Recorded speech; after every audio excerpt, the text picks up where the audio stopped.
Hey there, my name is Jack McCafferty, and today my group members Connor, Jackson, and I will be talking to you about choices and how discernment plays a role in these. As we know, each and every day, choices are a big part of how we live. As such, it should be no surprise that faith plays a big role in how we make these decisions. One of the ways in which we can apply our faith to these is through the exercises, in which week 2 describes how we can use discernment in making decisions. Much of the complex decisions that we make each and every day cannot necessarily be made easier, but simpler by faith. As according to Joseph Tetlow in his Making Choices, a sound spirituality accounts for all of the complex variables at work in making a good decision well. This is because all our decisions should be guided by one underlying factor, which is, are we getting closer to God through it? According to David Fleming in his A Way to Discern God's Will, our loving relationship with God is the goal at the end of our life. As Christians.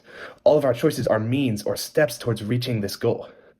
Here we see a similarity between making choices with discernment, and another sub-theme within week 2, which is building a friendship with Jesus. As in making our decisions based on what will make us closer to God, we are trying to build a more intimate, close relationship with God in making these decisions by implementing discernment. Because the way we make these decisions is incredibly important in how it guides us back to God, Ignatius gives us 3 different methods into which we can make these decisions. He categorizes the first 2 in what many say is Ignatian's greatest gift to us, which is the reasoning of the heart. The first type of choice, or as he calls it, first-time choices, are unmistakably clear that the right answer is one that God is calling you to. One example of this, which is great, is from The Lord of the Rings, The Fellowship of the Ring, when Frodo must decide whether or not he must leave his life in the Shire and follow Dumbledore. Obviously, this choice was not made without tension, but this does not necessarily mean it was not a first-time choice. Shortly after Frodo inherits Bilbo Baggins' ring, Gandalf the Grey realizes the true nature of the ring and realizes that the Dark Lord Sauron and his army would be coming for it shortly. Gandalf tells Frodo that just as the ring had chosen Bilbo, it has also chosen him, and it was his responsibility to leave with it from the Shire. So, just as in first-time decisions where we know what God is calling us to do, Frodo knew what the messianic figure Gandalf was calling him to do, and knew he must make the right decision and leave. Next, we have second-time choices, which are still based off these emotions, so to speak, the reasoning of the heart that Ignatius gave us. This choice, however, is not entirely clear, as there's alternatives that seem just as good, if not better, than the right decision.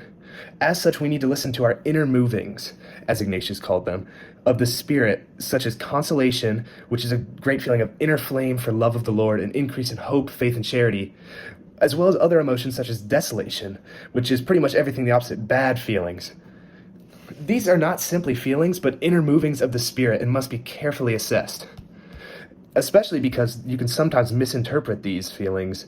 As seen in Tetlow's work titled Ignatian Discernment of Spirits, sometimes consolation comes from a good spirit, and sometimes it comes from a bad spirit. The same can also go for desolation. Simply put, it's possible to misinterpret these feelings as sinfulness could lull you into consolation and continue a cycle of sin. A perfect example of this, when consolation goes wrong, can be seen in the beginning of the Fellowship of the Ring movie, when Bilbo Baggins is faced with the choice of giving up his ring of power. This turns out to be a rather hard one, as the ring is giving him a false sense of consolation, as he feels dependent on it, he can't let go of it, and even ends up calling it my precious.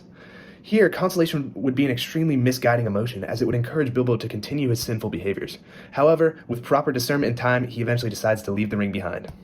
On the other hand, though, consolation can still obviously be good. For example, later in the movie, when Frodo Baggins makes the decision that he must go the remainder of his journey alone, he is faced with confronting that decision as Sam attempts to swim after him as he's rowing away. Sam quickly begins to drown, as hobbits cannot swim, and he's faced with the decision yet again if he is to save his best friend Sam and continue along the journey or with him, or if he must go by himself and trust no one. Ultimately, he feels consoled by Sam, who has been his lifelong best friend, and discerns that this feeling is to be trusted and takes him along for the rest of the journey. Finally, that brings us to third-time decisions, which are the more analytical decisions. These are pros and cons lists, this is the logistical facet of decision-making. However, these decisions go much beyond just in the movies, and they go much beyond just what Ignatius has said. So I'm going to pass you over to my good buddy Connor, who's going to tell you about a real-time decision that he has had to make using discernment. Hello, my name is Connor Fay, and this is Giorgio. So I talked about the discernment. So after reading the readings attached to the topic of discernment, I came down to this. So I said, overall, these processes of discernment weren't just present within the boundaries of our ideologies, but they're also present in our lives, especially my own, and as in ours, other seniors or other people my age in similar situations. For me and many other seniors in high school, like I said, the choice of college is a perfect example of a decision which required a lot of discernment. Me personally, my conflict was deciding between the two schools of Indiana University and UC.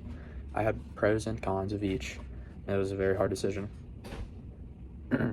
So this was sort of an example of a second time decision, deciding just between IU and UC.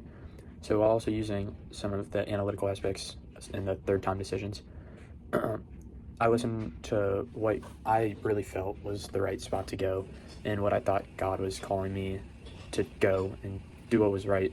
So I thought about it for a while. I prayed on it.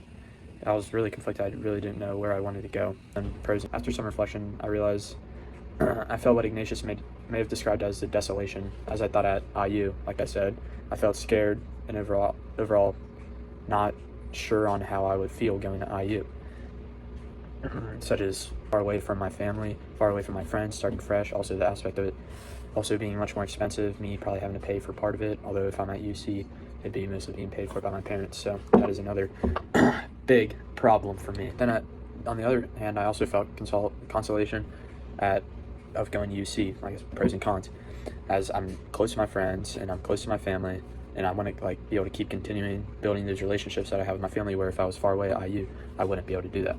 So after debating, discerning, figuring out where I want to go, praying on it, I decided that I'm going to be attending UC next year. So that was just my personal example of when I've used discernment recently. So signing out, Connor and Giorgio. Thank you. However, there are still some times when it comes to making decisions where I feel a little lost in discernment. For this, I recommend prayer. Specifically, there's a prayer of discernments from the first and the second week that are associated with our topic and are said to help with deciding whether or not it is God or evil spirits driving our inner movements like constellation and deconstellation that we talked about before. When I attempted this type of prayer, I actually found it quite helpful. With imagery in the guide we were provided, I was able to depict the difference between constellation in bad spirits and in good spirits.